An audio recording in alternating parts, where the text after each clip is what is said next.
all the people in your life, well, not all of them, but for the most part, the people in your life who truly know and love all of you, they're not necessarily motivated by making you better. You know what I mean? Like you, as a 35-year-old guy, my mom's not calling me up going like, did you get your study in today? Like, she's not like pushing me to get better. Seth Davies, welcome to the podcast that we're not co-hosting. You're the guest. Wow, what an honor to be here as a distinguished guest and less of a undistinguished shitty side guy. Side guy? It's Seth and Jaffe. You're the lead guy. I'm the side guy. So I was going to ask you this later. Why don't we talk about this now? Hosting a podcast, strange. One of the things for me, we haven't talked about this yet, but in the podcast space, or at least the ones I listen to, there's a lot of agreeing. People are nodding their head a lot. I'm going to buy the entire earth and be king. And I'm a pretty disagreeable fella generally, so it's a little bit of a strange space for me. I can understand why people don't want to, hear two people bitching at each other all day, but do you find it all weird, like how little appetite there seems to be for that? Like across the board, I'm seeing just kind of one style. Like it's almost like we're in the 90s or 80s with sitcoms and like this is what comedy is. Podcasts are people finding areas of agreement. There's a formula here. Yeah, I mean you're the disagreeable guy. I'm the completely opposite side of the spectrum where like anything anybody says, I'm like, okay, yeah, I'm kind of sure. You know what I mean? So I fit perfectly in the podcast world, I guess. But no, you're right. I mean, you see people like kind of making fun of podcasts in a way where like because guys just go on these kind of random rants, like think they're saying something really profound, and everyone's like, yeah, I really feel it, man. I really feel it. But there's no one there to be like, dude, what you just said was so stupid.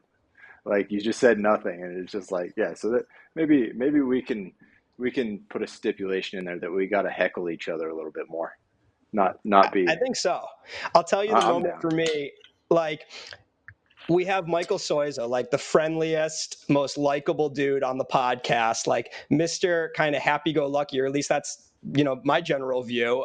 Great dude. And he gives an answer. I don't remember all the context, but we're asking like a fun question. And his answer pretty much implies that he thinks that we would all be better off if life never existed. And I'm like, you and I just like look at each other and we're just like, who knows where the eject button is? We got to get out of here quick. We got to move. And I was just thinking, I was like, I kind of would like to stay there and like hear a little bit more about that, but I'm not sure if existentialism is going to creep its way into a Triton podcast.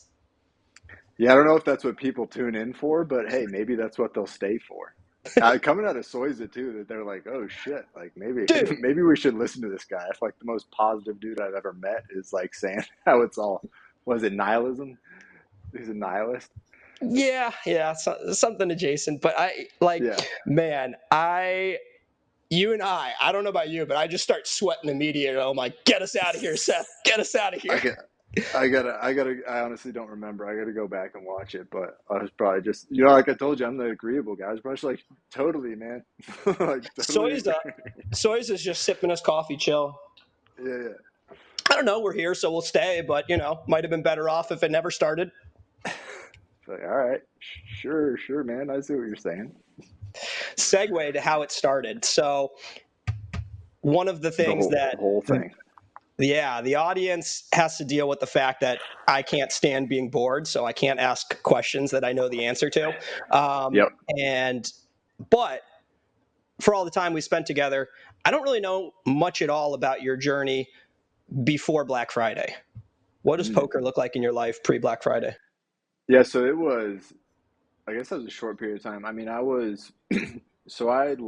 finished high school in 2007. I started playing online in like the 06, 07. This was, I had an older brother who got me into it. So I was playing, as a 17, 18-year-old, just playing like some online sit and goes, $50 bankroll type stuff. And then kind of just grinded those just for fun more than anything. But then I went to school and kind of started moving up the stakes slightly. I'm talking about moving up to $5 and $10 and $20 sit and goes. And I got to the point that it must have been like 2009 or 10 when I was in college. I was supporting myself.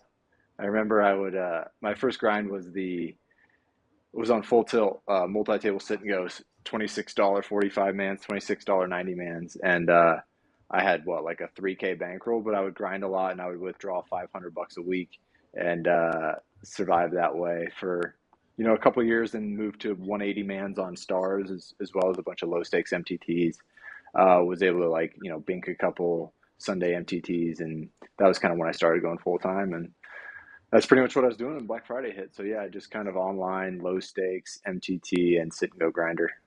Was there any score when I think about people who are on a path and then hit that transition moment where they say, I'm going to be a pro now? For, Nick, I remember it was like third in a $3 rebuy for like $1,200. He was at my place and he says, like, next day I'm going into the golf course and quitting my job. $1,200 was enough to do it. Do you remember any period for that for you? 100%, dude. I was still living at home. This was in 2007. Well, I didn't actually quit and go full time then, but 2007, it was like right after high school. I won a $26 tournament on Full Tilt for 11K and thought I was fucking Bill Gates. And at that point, like, I was still playing baseball at the time. Like, I played baseball in college for a couple of years, so like I still was pursuing that. But at that time, when I was like, oh shit, like $11,000 is a real amount of money, and like I can potentially make a living out of it. It was the writing was kind of on the wall that that's what was going to happen eventually. But I kind of rode out the baseball career for a couple of years before going full time. 11K was a lot of money when Bill Gates was the rich guy you were referencing. He's Bill Gates, not a rich guy anymore. I mean, he's giving it away, and you've got Bezos and Musk, and I don't know. I mean, I think Bill he's still Gates. rich. Bill Gates has been dethroned, man. Remember the Mexican dude, Carlos Slim, when he was the richest man in the world? Yeah. It was like That was cell phone back then. empire or something, right? Yeah. Telcel. Shout out to all the Mexican expatriate poker players that had to go to OXXO to reload their Telcel cards. So that's where we're going next. Is I only know peripherally about the Playa scene. You and I went separate ways when Black Friday hit. I went north and lived in Montreal with friends, and you went to Playa. Can you tell me about what that time was like? Because I mean, it sounds like I missed summer camp for me. That was just like heaven. Oh, dude, it was the best. I mean, so I went to Playa. I did a couple other stops. I did Vancouver for a while, then Panama, and I went to Playa January 1st, 2013. I remember that. And so I was like 24 at the time. And man, it was for like a 24-year-old who's just like grinding poker, like life is cheap. You can live in like a great place for a cheap amount of money, eat good food. And there was so many guys, so many expatriate poker players, not just Americans, but at the peak, I would imagine there was over 100 of us there that like Jeez. kind of hung out and knew each other. So it was just awesome. And we were young, like we like virtually every day that wasn't a Sunday, we would end up like at the beach having beers with each other. And the way Playa works, there's like Fifth Avenue kind of goes down. It's where like a bunch of the restaurants and everything is. So you end up just like walking down Fifth a lot, regardless of what you're doing, and you'll just like run into some poker player buddies, end up hanging out with them for the next 6 hours. So I mean, it was awesome. It was just like a 3 year spring break. It was at that age. Now that I'm older, I'm 35 now. Like I really would not want to do that again. But at that age, when it was like drinking a lot, partying a lot, hanging out a lot, it was really paradise for a couple of years. The guys who were born between like 85 and 92, there was this, like, one of the hidden benefits that's tough to overstate is how much built-in community we had wherever we went. Like, poker trips were like, you were a summer camper. Like, we get, there's a recaptured version to some degree at Triton. It's a much smaller group, but we've got some summer camp vibes, and obviously it's very different. People aren't getting hammered and whatnot. But like, when I think about the community, because I've never been a big drinker personally, but I just love knowing that I've got a group of 20 people to send a message out to, and like 10 people are going to show up for pickup ball. And that's incredible. 100%, dude. Like I remember the early times when I would go to PCA or EPTs. Like PCA was a big one. So like Stars used to, one of the great kind of sections of grinding on Stars was their EPT sats and their PCA sats. They had all kinds of like ladders up to these, like $15,000 packages for PCA and whatever. And like PCA is exactly what you were talking about. PCA was kind of unique too because there were so many Americans there, so it was like so many more people that I knew and like had peripheral connections to. But yeah, it was awesome. Like you just go pick up basketball, go play pickup basketball, and make like 3 new friends. Just go meet like a couple dudes who are just drinking at a bar, and you're like, all right, we're just like you just meet so many new friends. It's like you're saying, you're going to summer camp, and it was such a perfect uh, kind of social environment to be in as somebody post college. Like people don't get that. Like nobody gets that in any industry. So like we've just been so lucky about being able to come into contact with so many cool people, and like it was someone wouldn't trade for anything.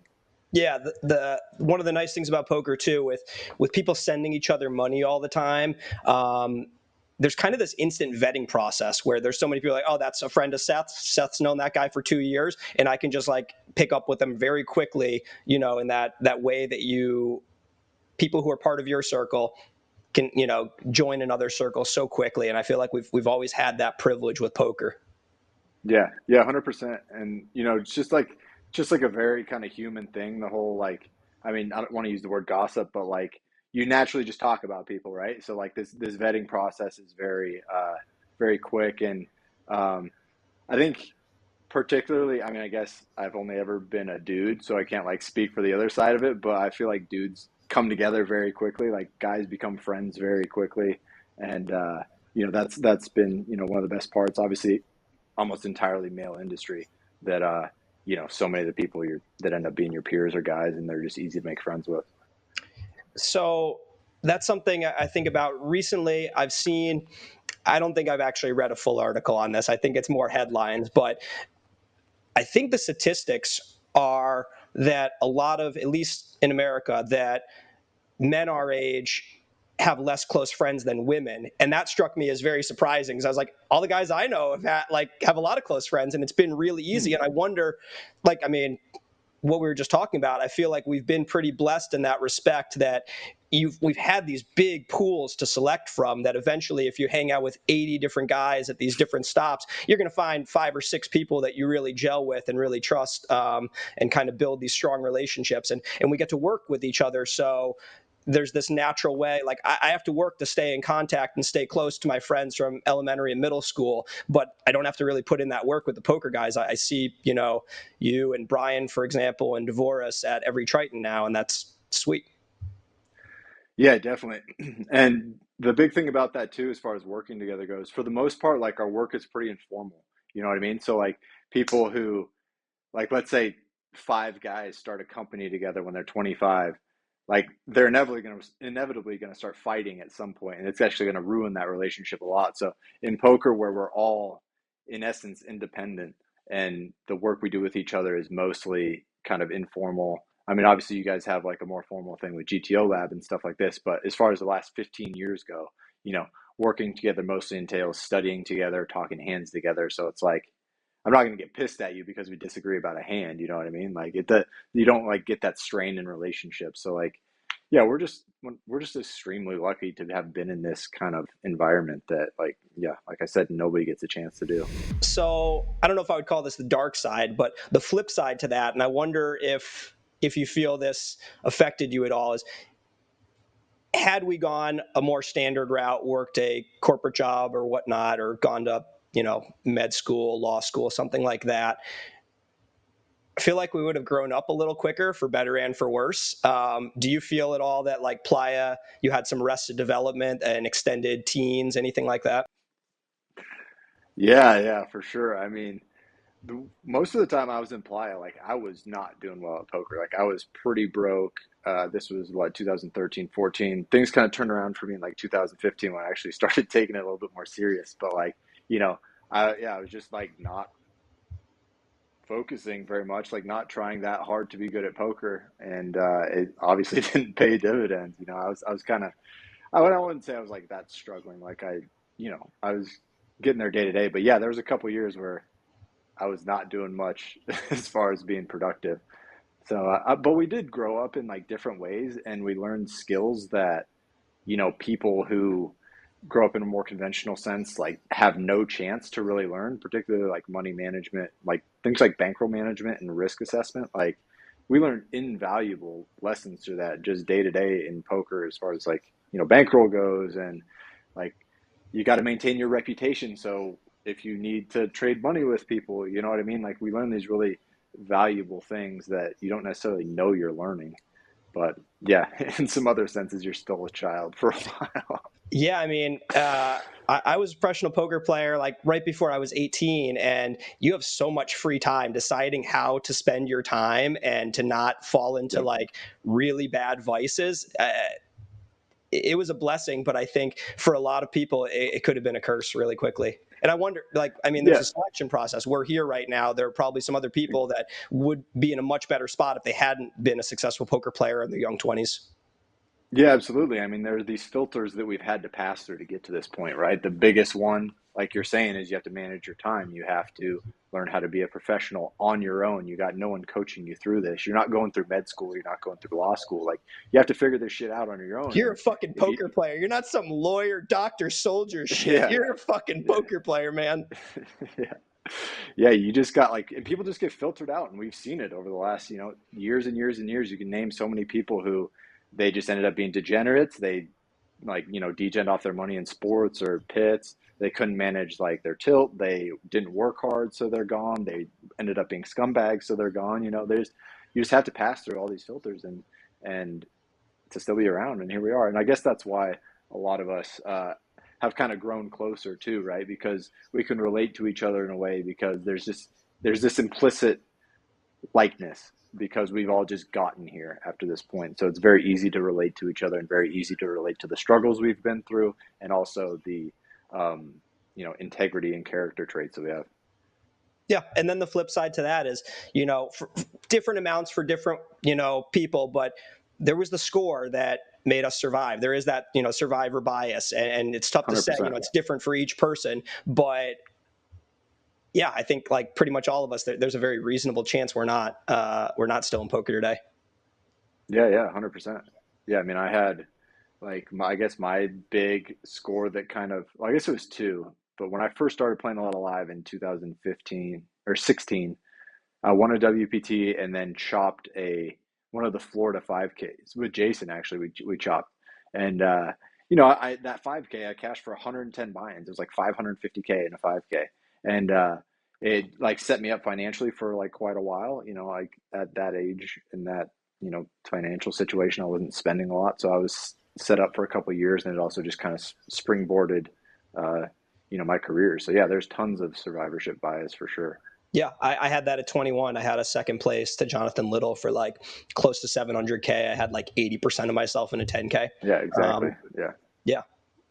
Different routes. And I mean, to be fair, like I think there is some survivorship bias, but I think most of the people who have made it would have got there one way or the other.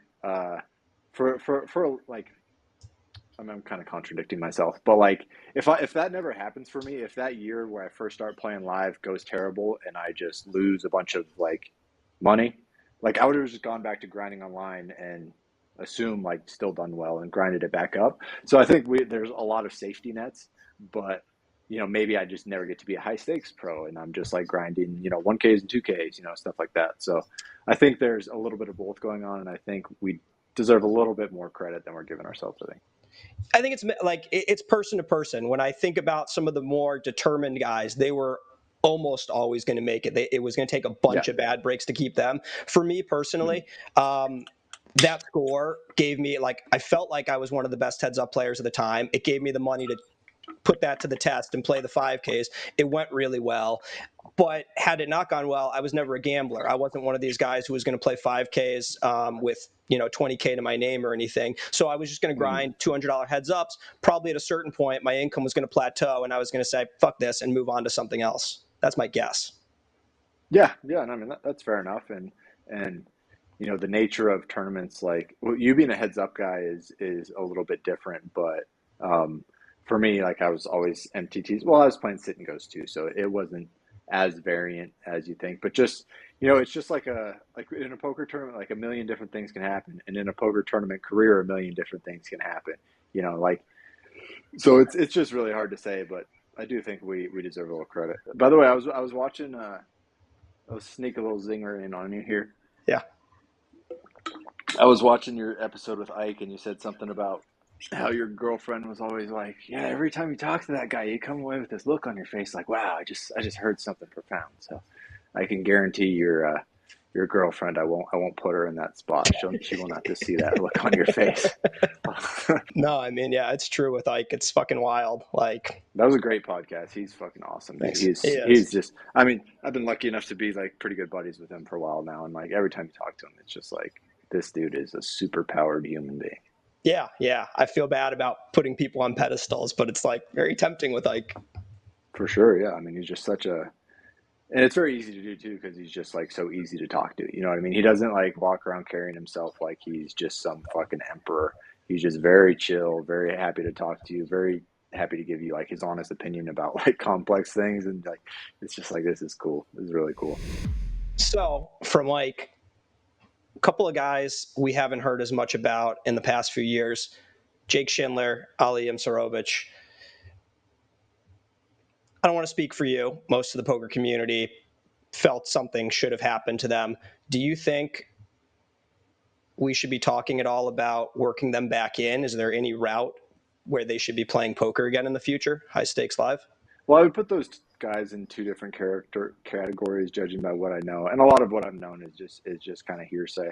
I won't say who I think's better, who I think's worse, Sure. but yeah, I mean, we got like all things seem like we got pretty viciously cheated, and I'm not gonna have a bunch of sympathy for them, but they have served a lot of time in a sense here, and I wouldn't. We've actually had some of the tour operators have kind of talked to the pros in the last 6 months about like, what do you think about bringing these guys back? And I mean, honestly, I don't really have a strong opinion. I don't want to try to be the judge here of like what these guys deserve and what they don't deserve. Um, but I mean, at like just logistically, I guess is the word you could use. Like, it's just an awful move for these poker tours to like let them back. You know what I mean? Like, you're talking about two insanely good players, like absolutely elite players who, um, did some bad shit, and they, you know, I don't know. I just have a hard time talking about this because one, I just don't have anything valuable really to say. I don't want to antagonize them particularly hard in any way. I don't want to also look like I'm their friend because I'm not. And so, yeah, I mean, it's tough. I don't know. I don't know what to say. And I don't picture them coming back anytime soon just because the poker tours are super disincentivized to let them play because it's Sure. just bad luck for them. So, I mean, I imagine we won't see them again. And I mean, we do see Jake at World Series. I don't think either are banned from WSOP. Yeah, but GG just bought WSOP, so good point. I'm sure that's done with. I'm sure their WSOP careers are over for the time being. I've always found it really difficult to navigate because everything they did is within the sphere of cheating and stealing in poker. If whatever, I don't know. Don't sue me, please, guys. But I've never had a particularly strong relationship with either of them. Ali, I thought was a funny guy at the table. I would, like trade barbs with him a little bit, but I hate not giving some benefit of the doubt and just ostracizing a person based on the things I hear, even if I really believe them. But I also didn't have the strong enough relationship to like go to them one-on-one and be like, hey man, can you tell me what's going on? Because I just think they would be like, piss off, dude, like it's none of your business. And so I found it very awkward. I didn't know how to handle them at the table in the interim period when they were there. Because I don't really want to ostracize anyone. I think that that's not a great thing to do, but also I don't want to endorse what I think they've done by treating them the same. I don't know. It's a tough spot. Yeah, absolutely. It was extremely uncomfortable, and I was you like more so than you. Like I was buddies with those guys. Like I used to go have beers with Jake like after a tournament. I mean, we wouldn't like go out together, but like at a bar outside the poker tournament, we'd like go have a beer together, hang out. We'd fucking text each other jokes and stuff. And Ollie, I wasn't close with, but we always had a good time at the table. We're from the same basically. We grew up in the same state. We're both from Oregon, so it's like, I had decent relationships with these guys for sure, and I consider them my buddies. But and that's why it hurt extra bad because they were just like viciously cheating me. So yeah, I don't know. It was hard to behave around them. I think I would fall on the side of the spectrum that I was a little bit more cool to them than a lot of people. I mean, they got berated by a lot of guys, and I never did that. But yeah, I don't know, just a tough situation, and yeah, it sounds like we probably won't see them again anytime soon. Yeah, when it comes to dishonesty in an opportunistic way, I think I've always had a very different outlook for the haves and the have-nots, like kind of Les Miserables style. If you steal bread to feed your family, I don't really view that the same way as, trying to make the 5th million. Yeah, I think that's reasonable. Yeah, and I agree with that for sure. And I mean, I think both of those guys. Well, I know for sure that Jake was very well off when he was doing what he was doing. I don't know so much about Ali as far as how he's done financially for himself, but I'm sure quite well given just how great of a poker player he is. So yeah, that's another reason why it was that much more painful is because these guys were so successful and they didn't need to do this, and it's kind of poetic in a way that they've cost each other a ton of money because they did it, by not being able to play live tournaments. Like those guys have cost themselves so much money. Just not being able to play high stakes tournaments live for the last 4 years. Like they've missed out on 20 million in buy-ins. I stole a loaf of bread. 2, 4, 6, 0, all I did was steal some bread. My life. All I did. 2, 4, 6, 0, all I did was steal some bread. So I don't know. Yeah, they're both terrific talents. I don't think anyone debates. Incredible. I mean, both of those guys, like they were both so good. And some of the toughest players you'll ever play. So, yeah, they really shot themselves in the foot with that. So, one of the shittiest things journalists will do, or pollsters, is they'll ask a question, and really you should be giving an essay for an answer, but they want a yes, they want to know. That's what I'm doing. Do it to me. Fuck me over. This is called No Nuance. True or false? Those are your only answers. Oh, if you give me an explanation, if you qualify an answer, I will cut it out. Tell me as long as you want. It will get fucking snipped. So true or false or what I get? True or false is what you get. All right. Let's get some fucking headline grabbers. I had Ponikovs on this podcast, and he said that you could tell a lot about somebody's poker style by the way they play tennis. False. Correct. There will be a strong enough U.S. poker boom in the next 5 years that you will find yourself playing a significant amount of online poker. False. You can make it to the high rollers as a lone wolf.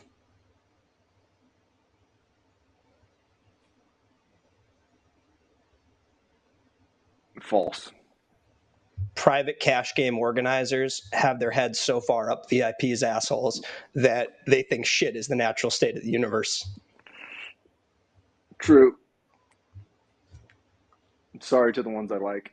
The high stakes poker population, winning players, losing players, everyone included, makes more money off of live tells than they lose. Off of deviations made because of live tells. They make more. Make more? True. Oh, yeah. That's a good question. I'm going to say false, actually. I'm going to say lose more. I think people get tricked more often than they're correct. Cut. Shit. Nah, I'm just kidding. Cut it out. Cut that shit out of here. Just on a power trip. So something I know a little about, but don't know any details, is your relationship with Jason Koon. I know a very close friend. Can you tell me about how that started, some of the things Jason's helped you with, what your guys' relationship is like? Yeah, definitely. So me and Jason met through our mutual friend, Nick Ramponi, guy you've probably played some poker against. But yeah, he's a beast. Yeah, Nick was a truly legendary poker player. that I wish was still around. He's kind of retired, but yeah, Jason got to know Nick online. They were both heads up sit and go players, and Nick kind of mentored Jason a little bit. And Nick owned a house in Vegas. Nick was an Oregon guy. That's how I got connected with him, through a mutual friend from Oregon. And yeah, Jason ended up in Vegas at that house. A few other guys too. I was there. I lived there for a little bit. And yeah, Jason and I kind of always connected pretty well. We fell into this, well, more so later, but we were kind of buddies for, the first 3, 4, 5 years. We knew each other, just kind of, hung out a bit, didn't, like, I was in Playa, he was in Vancouver. We were buddies, but not like super close. And then once the kind of meat of my Playa time was over and I started getting more serious about poker, and because I was always, pretty ambitious. That's one of the things that me and Jason always kind of connected on early on, is we were both pretty ambitious and focused about being good at poker. I know I did tell you that in Playa I wasn't working that hard, and that's true, but for the most part, like, we kind of had a similar attitude towards how we approach getting better and how we approach just being professional poker players. And he was always, quite a bit above me as far as just his career, like how good he was at poker. He still is. Obviously, he's like one of the best poker players of all time, in my opinion. So we kind of fell into this mentor protege relationship back in, say 2015, 2016, and we kind of had that special moment where we chopped that huge Florida 5K together, and that brought us, even closer together. And after that, he mentored me up to, my first shots at high stakes, and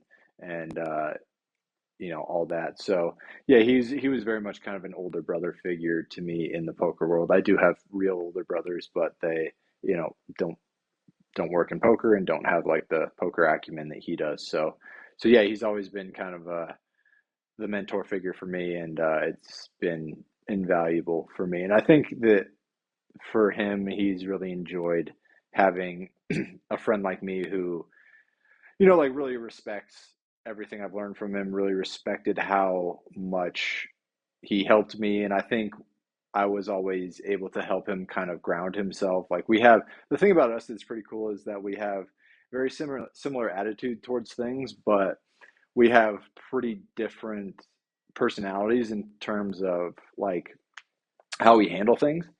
Jason's a very intense, like a very like, let's change this situation to be the best for us. Like, he's like a mover. He's like a maker. He very much like builds things the way, that's good for like his people. And I was always much more of a kind of go with the flow, like, don't get too mad, don't get too down, don't get too happy either. So I think our personalities in that sense really supported each other, and I think that's one of the reasons why we've become so close. Is we kind of pull, it's almost like a married couple, we kind of pull these kind of opposing personality traits for each other, and it really helps us grow. It's awesome. I think, I haven't had a mentor per se, obviously pulling from different people, this and that. So maybe, but I really like it. And I wish I had. I'm kind of a believer that it's like a great idea after the age of 25 to always be mentoring someone and be the mentee of someone. It's just like, it's really nice to be on both sides of that relationship. Yeah, I would agree with that. For me, like, I've almost always seen myself more in the protege role, and that's somewhere that I've lived and I feel really comfortable. Like I said, I had two older brothers, and my oldest brother had a gigantic friend group. It's the coolest friend group they have. Whatever, it's like 15, 20 guys who have been friends since they were 8 years old or something. That's They all awesome. live close together, and they're all 40 now, still friends. And so these guys are, they were 4, 5, 6 years older than me growing up, and I was really looked up to them. And this is kind of who raised me. I mean, obviously I was raised by my parents, but I was very much raised by these guys, and looked to be them and always wanted to be them. And they've mentored me in a lot of ways. I mean, they kicked my ass a lot too. They like beat me up because I was like, that's what happens to younger brothers. But also, like, my brother specifically mentored me through sports. That my whole, careers there. And then I had, like a swim coach who was very hard, very kind of, I mean, less of a mentor, but like, I've always fell into the kind of lower role in that whole relationship. And that's really where I like to live because, that's how I feel like I'm getting better. And I've done less of the mentoring. Maybe that's just because I just naturally don't really feel comfortable in that role. Gotcha. Yeah.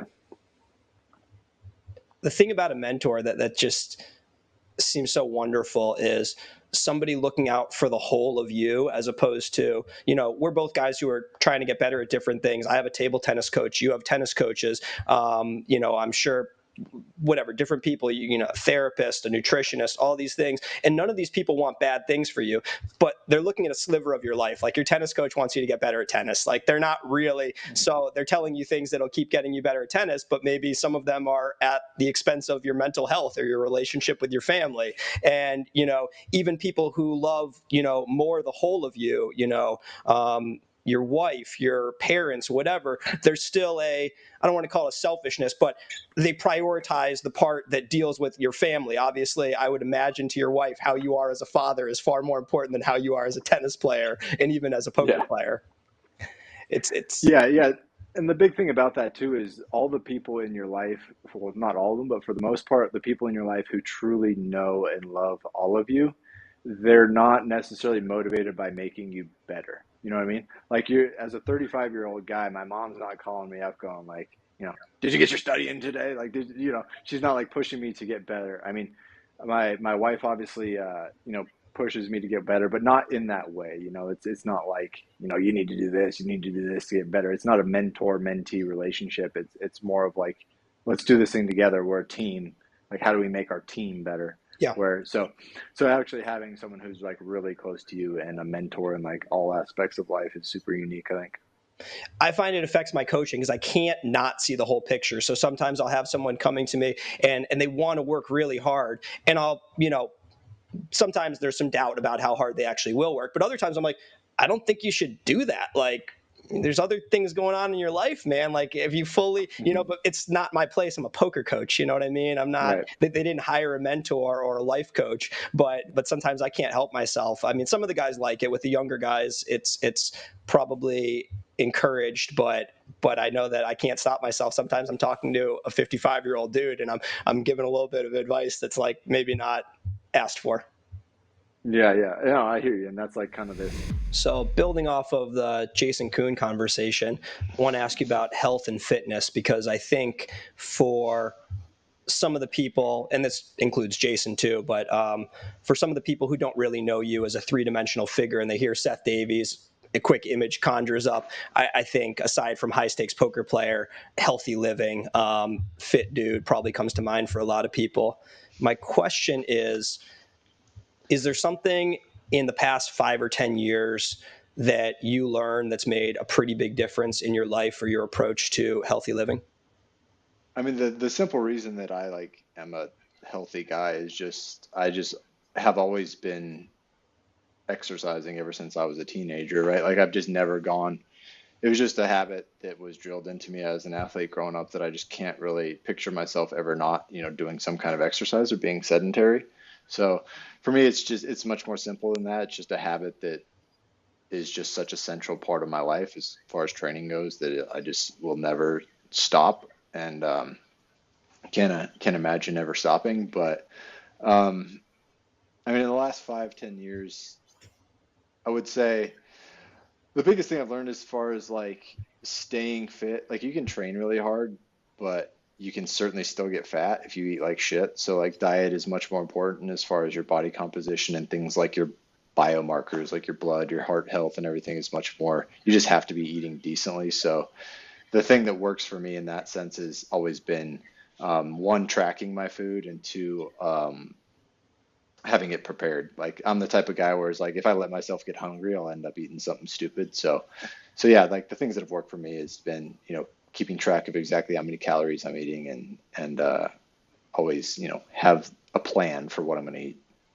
Yeah. And that's like, I think that's, yeah. I mean, as far as health and fitness goes, it's funny because like there's so much shit you just see online all the time. Like you got to do this ice bath protocol and do this. But like, if you actually want to be healthy, the formula is very simple. And you don't need to follow anybody on Twitter to like know you should eat fucking vegetables and work out. Like that's all it is. Like, how do you get yourself to do that? It's not like whether you're doing ice baths or not. I haven't done an ice bath in 5 years. Yeah, whenever we're playing at WSOP, I always meander over to your table to see what your wife has packed you for lunch, because you always have just delicious, very interesting food too. She seems like a wonderful cook. Oh yeah. Oh yeah, she cooks some great stuff. My go-to thing, best thing ever, is just breaded chicken. When you watch poker streams like a Triton stream, are you running hands constantly while you're watching? Is it a passive endeavor? What's going on there? Yeah, the most of the time I'm watching a stream, it's like, oh, this is an interesting spot. I'd like to like run it through a solver. So that's like I guess like the most time spent is that. But yeah, a lot of it too is just kind of trying to get a feel for people's tendencies based on, what I would do in that situation. But yeah, like I'm a total poker nerd, so every chance I have to run a hand, I'm gonna run it. And outside of watching streams, what does studying look like for you these days? What's the breakdown between ICM, chip EV? Within ICM, how much of it is final table? Breakdown. I mean, kind of 50-50 seems kind of reasonable. I spend a lot of time on multi-way stuff, like chip EV multi-way stuff. I find that very hard and useful. And ICM, you got to spend a lot of time on ICM too, but just like the way you actually execute a chip EV strategy compared to how you're actually going to play at a final table, like those two realms are so different. Where, if you're like studying chip EV, you're kind of generally just going to try to play that same way in an actual tournament, right? Where ICM software is so limited, you kind of have to take everything you see with a grain of salt. Example here is I played this hand in this Poker Go tournament yesterday, or I guess it was a couple days ago. It was a final table. We're five-handed. Yeah, you see this? You see this? Yeah, I didn't really look into it. I just saw. I was like, oh, how'd Brock get all the chips? Yeah, so for the people who didn't see it, we're five-handed. I'm 2 of 5. Brock Wilson is the chip leader. He has 90 big blinds in the small blind. The stacks are like 15 big blinds, 25. I have 50. The other stack has 25, and Brock has 90. I open the button with ace-3 suited. Brock 3-bets the small blind. I 4-bet jam, lose to his jacks. So, like, obviously huge pot when I'm sitting there, like, second in chips. My stack's worth a lot. So I go, like, all right, was this a torch? Let's look this up. So I run a sim, and I get to the spot where, like, it ends up being, like, neutral between folding and shoving.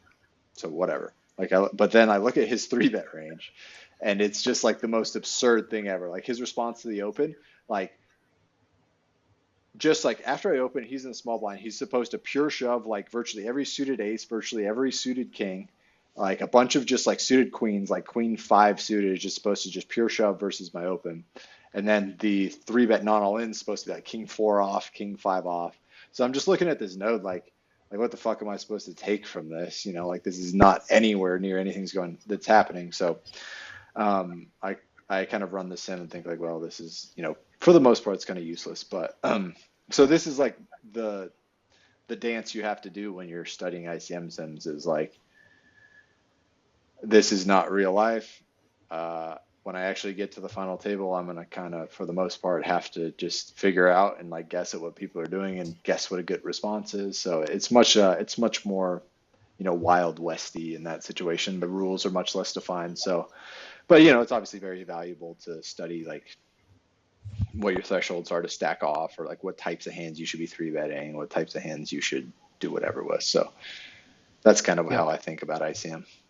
I think you can find out a lot about what a person's using the solver for when they read back that sim, where they'll be like, oh, ace-3 suited, it shoves half the time. And they don't tell you that ace-4, ace-5, and ace-2 suited were all pure folds. And it was just some random combo thing that they were just never using a 3 or something, Yeah, exactly. And that's, that's what you just said there is a very important skill in how someone's actually going to be playing at the table, is like choosing what is valuable to learn, like what you're actually learning here, like what is valuable, what is not, Yeah, I think it's probably true of language all over the place, where if you're, I don't know, reading Chaucer, if you just took the words by their literal definition today, you're probably not going to have a very good interpretation of what you're reading. And there's, some nuance to it, but you have to learn how to read it. You really have to understand a lot around what surrounds the actual words to get the interpretation right. Yeah, that's why I was an awful English student when I was in high school. I was like, I have no idea what the hell this guy's saying. I always thought English was such a fun challenge because I never read any of the books, and then it was essay time, and I just loved trying to bullshit and just like do the best you could with no knowledge. Oh, that's fun. A question I asked Ike, maybe the only time that I felt we miscommunicated, was about if he feels he's learned most or all of the lessons that poker has to teach him. I think he took me literally in terms of, is there more stuff to explore in poker? But I was more so thinking about kind of the emotional intelligence that we build up as poker players, the resilience, all these different, traits that really any job is going to teach you. But we have the specific ones from poker, from being in this ecosystem. Do you ever feel like your growth, not in terms of your no limit hold'em game, but that poker doesn't have too much more to teach you relative to being a good parent, being in a relationship, other things that you prioritize in life? Yeah, I mean, that's a good question. And I think as your life changes, you learn more as you go. Like, I think when I became a father, poker started teaching me a lot more in the sense of what's important. And like one of the revelations I feel I've come to in the last few years, my son's about almost 4 years old now, and I think this lines up pretty well with him coming into the world, is that nowadays I feel like money is very overrated. And being a father and also picking up tennis has also played a big part in this too. Is like what I realized is that the things that like truly make me happy are not like nice dinners or like flying private and all this stuff. Like all this stuff's great, but like what I actually want to be doing is like being in the middle of a tennis point, or like seeing my son run into my room in the morning with a big smile on his face. Like these are the things that actually matter. And look, I'm not telling you any kind of specialized wisdom here. Like this isn't rocket science, but I think as I got older and have started kind of knowing what makes me tick, and realizing that, I'm less like, winning a giant tournament. Like I recently won the Super High Roller Bowl for a bunch of money. Like that was really cool. It was really awesome. It was really cool to see this like outpouring of support from all these people I love, but like I still would have rather been playing tennis. You know what I mean? So like I've just learned that that, the things that poker kind of teaches you naturally, like it teaches you to kind of crave like these big wins and like these huge years, because like you see people go on heaters and be like, okay, there's a $3 million heater like sitting out there for me if I just like do this. And then it's like, all right, well now what? Like you win $3 million, like how does your life change? And I think that's a question that people don't ask themselves enough. And it doesn't mean I will stop working as hard, and because I do actually just really enjoy poker. I love studying, I love getting better, but the actual motivations are a bit different. And I mean, I expect poker to still be teaching me lessons as things continue to change my life. I got some questions over here for you. Let's flip the script. Who did you spend the most time with in your 20s? Tell me about them.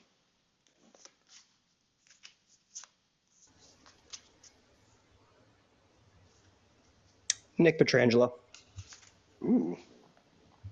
Where you guys were in Montreal? Yeah, we were in Montreal. We traveled together whenever we went to poker stops. So I think, living together pretty much full time and then traveling together, I would say has to be Nick. How about this? How did... Or my ex-girlfriend. Ooh, ex-girlfriend. What's the story there? What happened to her? What happened to... here's a different question. Tell me about how many times have you been truly heartbroken in your life? Let's turn this into a dating podcast. Once. Tell me about it. Oh, that's a hell of a story. She was married and I didn't know. She, That's a juicy. How about this? What advice would you give your teenage self? People might not find you as funny as you think they do. That's good advice to your teenage self. I could definitely say that to myself. All right, so we've got the stacks here. Can you set the stage a little bit for how we got here? Yeah, so a lot's kind of happened to get to this point, three-handed. This must be, I think it's pretty quickly after I had busted Leonard in fourth, or no, Leonard got fourth, where I just had jacks and got all in versus H Jack and won. So I have a small chip lead now, which is nice, but doesn't have a huge bearing on the hand considering, our stacks are all pretty even. No one's got a ton of leverage on each other. So yeah, I mean, pre-flop 2.25x on the button. I think my hand is just gonna be a defend. It's like reasonably close. So I don't know if I would defend 8-5 off, but versus this size, like just gonna be defending pretty wide. How about if we flip the stacks? If Pardo has 2.9 and you've got 2 million, are you still defending the 8-6?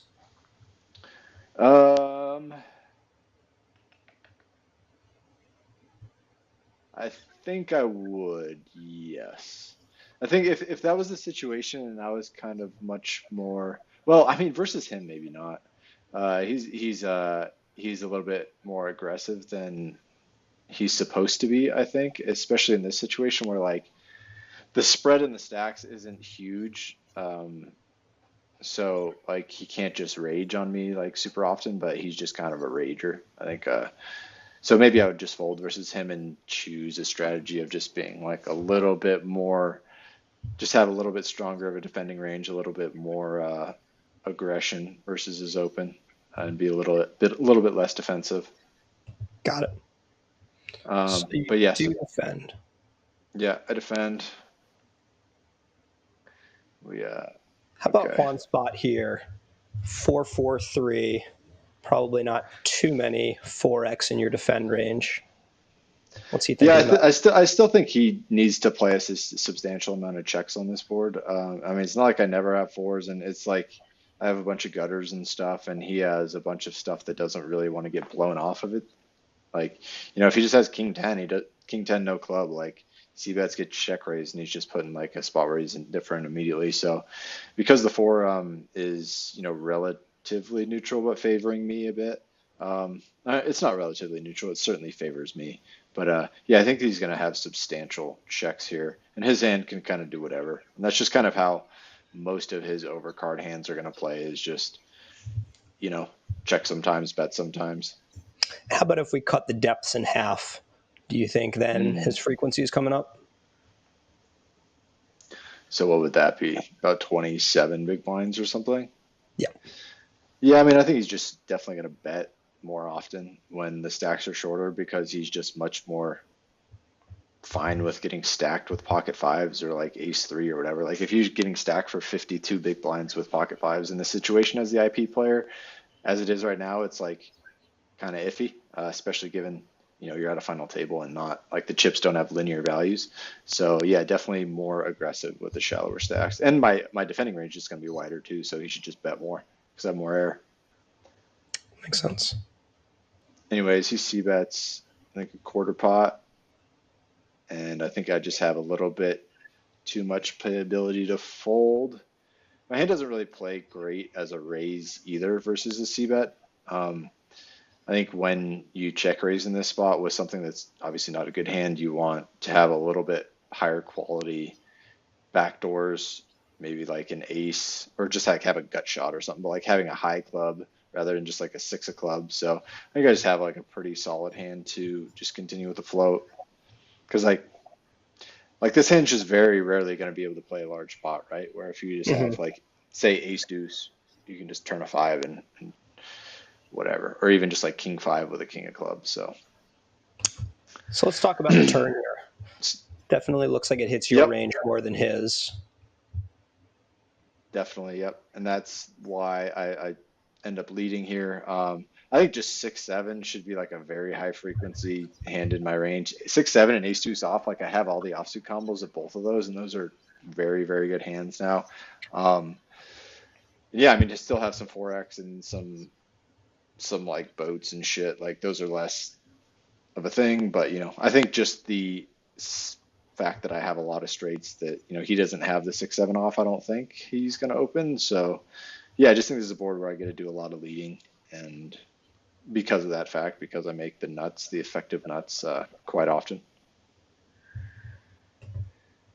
And then size, just use a small size. I'm just trying to get him to fold Jack 9 of hearts. Like I'm not trying to get him to fold anything good yet. So just basically trying to get him to fold things that are dead to my good hands, which is a lot of stuff, like I guess I'm not trying to get him to fold like ace jack with a jack of clubs or anything. I'm just trying to get him to fold stuff that has virtually zero equity. Makes sense. And that's why I choose a small size, and it allows me to do it with hands that want protection too, like just 5x and 3x. So Juan's in a spot, this hand, sure, but just in general, where should he be looking at this as you betting, you checking, in between the two? How big a deal is it to raise, not necessarily with Juan's hand, but just in general? Is this a spot where you see yourself only raising 15, 20% of the time, or more near 50%?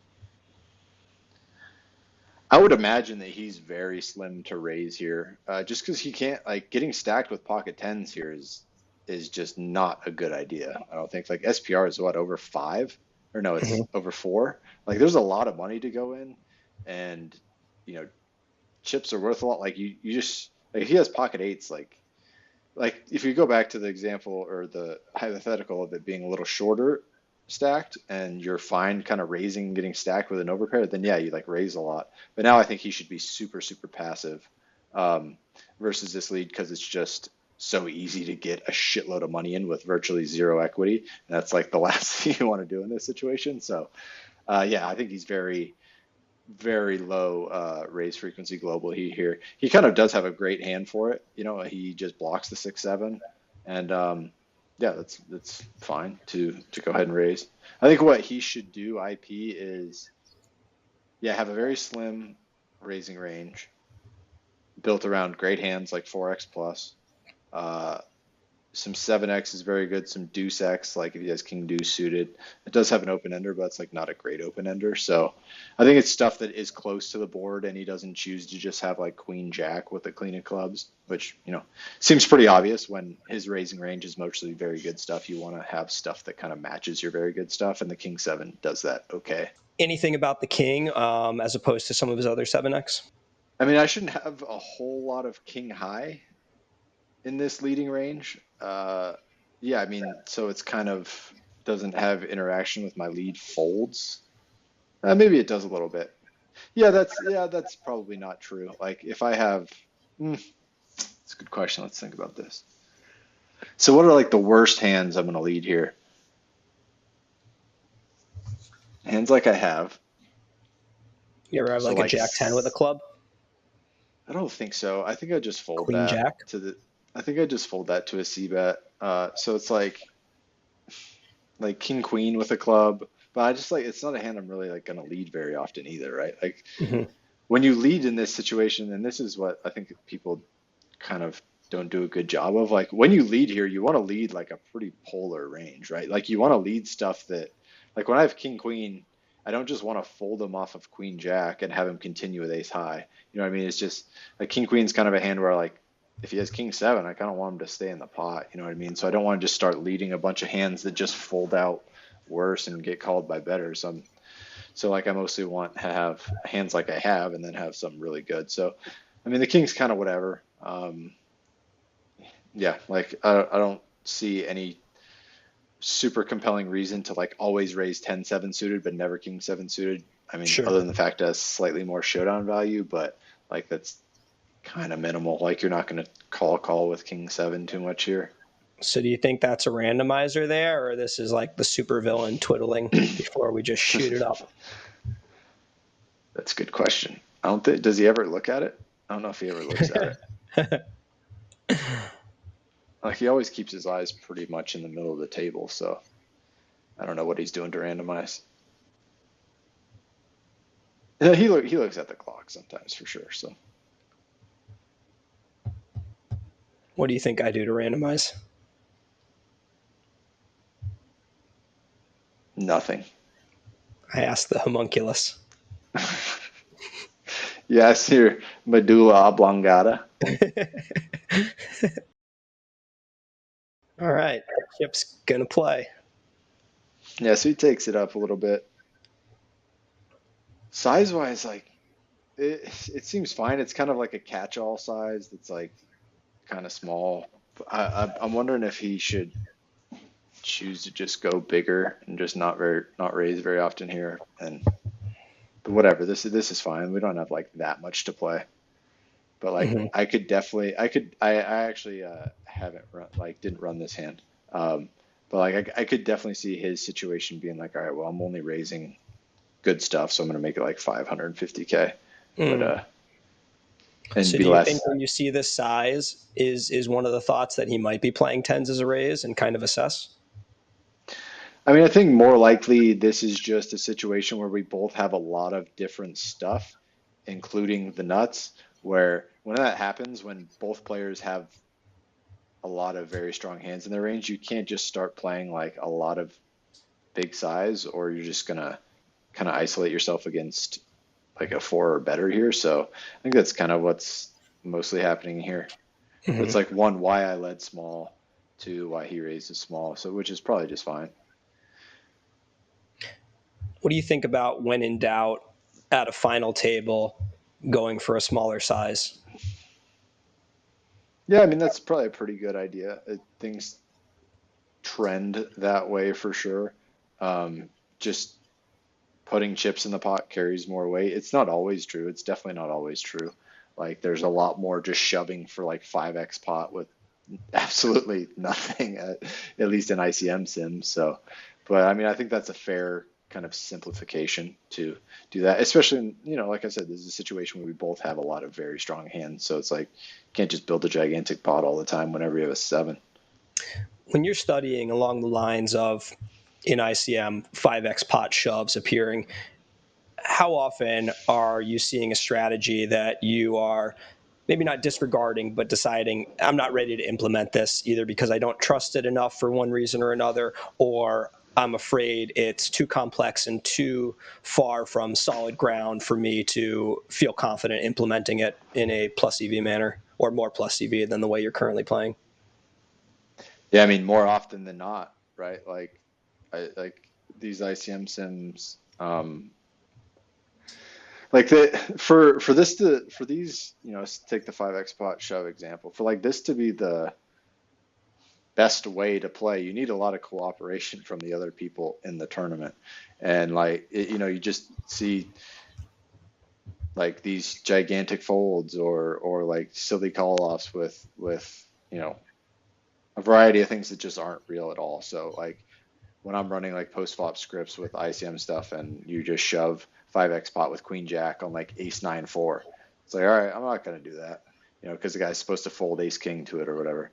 So it's like, I just kind of don't really consider that a real thing to worry about, and kind of approach it more of like, all right, I'm going to do what I think is best and try to like build a reasonably sound strategy versus what I'm guessing my opponents are doing. Do you still see value in it, even if you're not going to use that strategy in terms of understanding equilibrium and how you're going to implement your real strategies? That's a hard one to answer, especially with that example. I think in simpler nodes, the answer to that is yes. Like another example would be like when the big blind just 3-bet shoves like 60 big blinds with ace deuce off because the IP player folds like pocket queens or whatever. You can kind of get a feel for what the computer thinks the threshold of equity is you need to actually get all in. And I think that's valuable information rather than just like, these are the combos you do this with. So I think that's where the value is. And the simpler the node, the more valuable, obviously, because, the more assumptions you get down the tree, the less likely you are dealing with reality. Yeah, kind of just a strange haymaker that wakes you up from a chip EV stupor. reminds you you're in a completely different planet universe. Yeah. So thought process facing this raise, holding these cards. Yeah, so I mean, I guess I end up 3-betting flop here to a small size, and I mean, I think my hand has two options. I can call, or I can 4-bet or 3-bet flop, or turn. We're on the turn here. Yeah, I mean, I think it plays fine in both of those lines. It's as a call, I'm gonna have a pretty good hand to lead river when a club completes. And I mean, there are some other like an ace is probably a card I can lead, a deuce or a deuce I make a straight. But there's just a lot of like this hand still captures some of the pot on river when it doesn't make a hand in the call line. And then as a turn 3-bet, it does pretty well. Just one, it's less likely he has a 6 because I have a 6, and the hand I'm repping when I'm 3-betting is like 6-7 or 6-2 suited or ace deuce or like a boat. So yeah, I mean, I just mixed here, did some calling and some raising. It's also good to have the 6 of clubs working for me here because like king 6 and ace 6 of clubs are the kind of great draws that particularly ace 6 of clubs is like a great draw where he's willing to stack off. So that just generates a few more folds for me. And the 8 being pretty low is nice. One, I just make like a even stronger hand on a 7, and 2, I have less interaction with his raise folds like the king 7, where if I had say 10-6, I don't think I would defend it pre-flop, but just for sake of argument, if I had a higher card, I think it's a little less quality in getting me a fold. And this is, I think we talked for a second, I don't know if we did or not, but like this is a good example of I'm playing a big pot, like potentially playing a big pot with a hand that's actually capable of playing a potentially big pot on the river, right? Either as a bluff or value. And like if I river a 7 or a deuce, like I'm pretty fine putting out, like getting all in. Mm-hmm. Maybe the deuce is kind of iffy, but like if I river a 7, I'm like pretty fine playing a gigantic pot where, if I had whatever, say like ace 8 with a club or something, that's like far less appealing to make a play like this because you're just never going to make anything really great. So certainly, the implication of the 6 mattering both to block his 6-7, but also that I believe you would raise a fair amount of 6-7 here. Would you raise any boats? Yeah, absolutely. Yeah. I mean, I'm 3-betting the turn here with a lot of good stuff. Any boats in particular you would avoid 3-betting? I mean, I think the best one to 3-bet would be just one without a 4 in it. So like 3s and 5s. Gotcha. And then the ones that would be less interested to 3-bet would be just the ones with a 4 in them, because I want him to have a 4. Fantastic pot. You 3-bet the flop with 8 high. Have to feel great. People talk all the time about losing a big pot, resetting, getting yourself to do the job. I find personally, unless I think I made a terrible mistake, that's not as difficult for me after like losing an all in as kind of controlling myself when I'm really proud of a play that I made that was aggressive where I didn't have the best of it. I don't know why I just came up with this wordy way of saying bluffed, but do you find that at all? Is there any recentering process in this moment to just kind of get ready for the next hand and not be in self-congratulatory mode or excitement as I sometimes find myself? Yeah, I mean, that's definitely a real thing that everybody deals with, I think, is you're fired up, you're feeling yourself. You just shredded some guy. Like, of course you need to calm down a little bit. Your heart's racing. And that's, I mean, even more so than like getting sucked out on, I think that can like negatively infect people's game. So I don't have like a designated process or anything like that, but I think I'm pretty good at being objective with my own thoughts, and I can notice pretty often, like I particularly see it like on rivers when I'm like facing bets and I want to call. I'm like, all right, is this a personal bias that I like to call rivers, or is it do I actually think I have a good hand to call with? So I think just being objective with yourself, and fortunately, like in a poker hand, you have a lot of time to kind of think about this, right? Like even with the shot clock, like a lot of your decisions are especially pre-flop, if you have ace king and like know you're three betting or whatever, you can take some time to kind of check in on yourself and stuff like that. So yeah, it's a skill to have, to be objective with your own thoughts and not let yourself kind of tumble down the hill too much as far as being a lunatic. I like what you said about knowing your bias. That's something I'm always thinking about, is you're not necessarily too aggressive or too tight. For the most part, we have different situations where, maybe the guy who likes to 3-barrel all in too often is also the same guy who really doesn't like to take the light shoves out of the big blind. So kind of comparing yourself to the charts, comparing yourself to the opinions of people you respect, figuring out what your bias is, because you're going to find close spots. And then you say, oh yeah, but everyone I talk to who's smart says that I'm too tight in this spot, so I guess I should just go for it. Yeah, absolutely. Yeah, you just it's also hard too, like, it's just a natural social thing for your friends to butter you up a little bit, not necessarily like lying to you, but like it's hard to get honest feedback from people a lot of the time, even people you care. Like if somebody thinks you're leaking in some situation, it's hard to get honest feedback from them. So you really do have to rely on yourself even more so than other things where people are more open to kind of critique you on. True. All right. As always, our final question on the podcast, looking for 3 recommendations, anything. Here's a recommendation. This was a book. This was actually recommended to me by Daniel DeVoris, and I just started reading it, and it's really good so far. It's called The Outlaw Ocean. And it's a true story. This investigative reporter. It's just about all the crazy like lawlessness that happens at sea in like 2024 in the modern era, about like illegal fishing and all this stuff. And it's pretty intense and something you don't really think about, but like makes a lot of sense. So read that book. This is the second seafaring book that you've recommended to me. You recommended The Wager, and I had an incredibly intense experience. Do you remember, while I was listening to it on Audible, I'm taking a walk in my neighborhood at like 11 at night. Do you remember this at all? I remember you telling me. What was the experience again, though? I remember you telling me about it. A dog just started chasing me. I had a dog come after me at 11 at night. I was like, oh shit, he's serious. And I started to try and outrun him. I was like, that's not going to work. And I doubled back and scaled an SUV. And then like the owners eventually came and got him. That is intense. Especially when you're reading about shipwreck guys eating each other and shit. The ship was going down in my ears while the dog is chasing me. It was like the most intense scene of the whole book. My world's collapsing. All right, so read that book. I got a recommendation of a YouTube channel that helps me get to sleep. It's called The Outdoor Boys. This guy's great. He's just like he has like millions of subscribers, but it's this dude. He's like a father of 3. He's like the most wholesome guy ever. He's a Mormon. He's like a Mormon guy who's just like doesn't drink alcohol, doesn't drink caffeine, nothing. But he's just like an absolute warrior of an outdoorsman. So he just films himself doing these like insane like winter campouts in Alaska, where he's just like in grizzly bear country and like 4 feet of snow, like has nothing on him, like just makes a shelter out of like wood and like starts a fire. And yeah, he's a legend. So watch this. That. This is like another DeVoris recommendation. Oh, DeVoris could probably be that guy. It's probably his dad.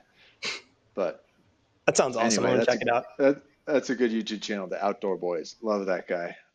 And then what else? What was like a food or maybe some music? What music have I been listening to lately? I got one. You can plug our podcast. What's the name of the thing it's on again? Oh yeah, the Triton John and Seth show.